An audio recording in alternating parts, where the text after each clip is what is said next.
रखवाड़ा सुरजे वाला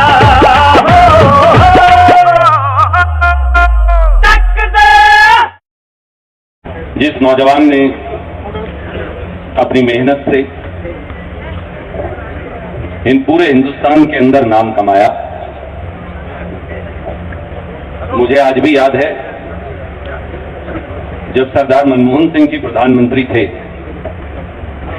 तो उन दिनों में आज के प्रधानमंत्री नरेंद्र मोदी जी के साथ रॉकी मित्तल खड़े रहा करते थे। और 2014 से 2024 का ये सफर मेरे भाई रॉकी मित्तल ने बीजेपी को शिखर तक पहुंचाने के लिए हरियाणा और देश में साथ साथ निभाया। मैं रॉकी भाई की एक बात बड़े ध्यान से सुन रहा था। रॉकी भाई ने दो महत्वपूर्ण बातें कही। एक तो ये कहा कि मैं बार बार मोदी मोदी कहता था, मोदी कहता था मुझे नहीं थी सोदी। एक भ्रमजाल बुना गया बीजेपी के द्वारा और उस भ्रमजाल में कहीं वो धर्म का भ्रमजाल था, हिंदू और मुसलमान का, कहीं वो भ्रमजाल जाति का था। वो मायाजाल, वो भ्रमजाल अब टूट गया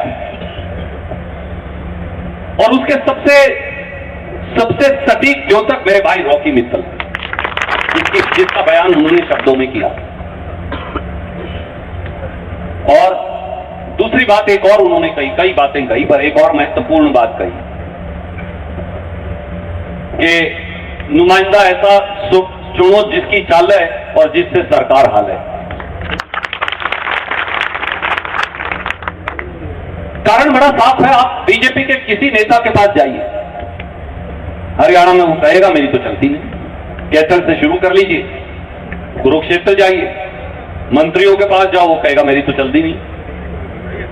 अब तो मुख्यमंत्री भी कहता है मेरी तो चलती नहीं, वो आदेश पारित करता है, उसकी कोई मानता ही नहीं। और आज उसी नौजवान ने कैथल की सच्चाई, हरियाणा और देश की सच्चाई आपके सामने बयान की। अब ये चुनौती, जैसा आप भी कह रहे थे, आपके ऊपर है। ये सच्चाई, वो सारे शब्द, ये गाने के बोल नहीं, ये कैथल की हकीकत है जिसको रॉकी मित्तल ने बयान किया। ये गाने के बोल नहीं, ये संगीत का तरंग नहीं, ये इस प्रांत की पीड़ा है जिसको रॉकी मित्तल ने शब्दों में बयान किया। ये लाउडस्पीकर पे चलता हुआ म्यूजिक नहीं, ये लोगों के दिलों को छलनी करने वाली आवाज है जिस पीड़ा और तकलीफ को रॉकी मित्तल ने उजागर किया। मुझे उम्मीद है कि आप शहर और गांव के एक एक कोने तक आवाज में छुपे इस दर्द को, शब्दों में छुपे इस दर्द को और बीजेपी को बेनकाब करते हुए, उन्हें नंगा करते हुए, उनके भ्रमजाल को तोड़ते हुए, उनके मायाजाल को तोड़ते हुए, उनकी झूठ को उजागर करते हुए। रॉकी भाई बीजेपी का सबसे बड़ा ब्रांड एम्बेसडर था ना, तो रॉकी भाई ने ही वो आज पोल की परतें खोल दी। इसके बाद भी अब अगर कोई आंख पे पट्टी लगाए रखे तो वो, मैं उसका कुछ नहीं कर सकता, शायद आप भी नहीं कुछ कर सकते।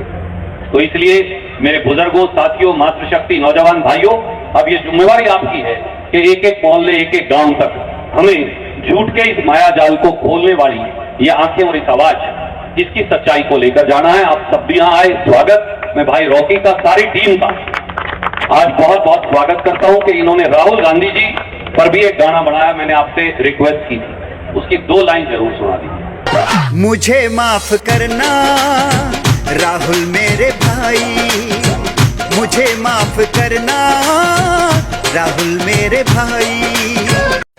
जिस राहुल गांधी जी के खिलाफ, सरकार के खिलाफ, कांग्रेस के खिलाफ मैंने गीत गाए, उन्होंने मेरे को कुछ नहीं कहा, तो मेरी आत्मा ने जब बोला कि नहीं, यू आर रॉन्ग, मैं गलत हूँ,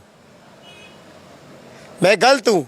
जो गलत आदमी होता है उसका काम होता है कि माफ़ी मांगे सामने वाले से। अंधा था अंधभक्ति में, ठोकर मैंने खाई, मुझे माफ़ करना राहुल मेरे भाई। जो अंधा होगा वो ठोकरी खाएगा, ठोकरों में उड़ता रहेगा। 14 साल तक मैं जिनके खिलाफ बोलता रहा, अब शब्दों का शायद इस्तेमाल करता रहा, जिसने मेरा कुछ भी बिगाड़ा ना हो, और उसने मेरे को आज तक कुछ नहीं कहा, कोई केस दर्ज नहीं कराया, कुछ नहीं किया। आज जिनके लिए मैंने 200 गीत गाए 14 साल तक, बीजेपी के पूरे देश में भ्रमण किया, मोदी जी, योगी जी, हर स्टेज पे गया, उन्होंने मेरे को जेल में डालने का काम किया। मुझे माफ़ करना राहुल मेरे भाई, नफरत फैलाई हमने, तूने मिटाई, मुझे माफ़ करना राहुल मेरे भाई।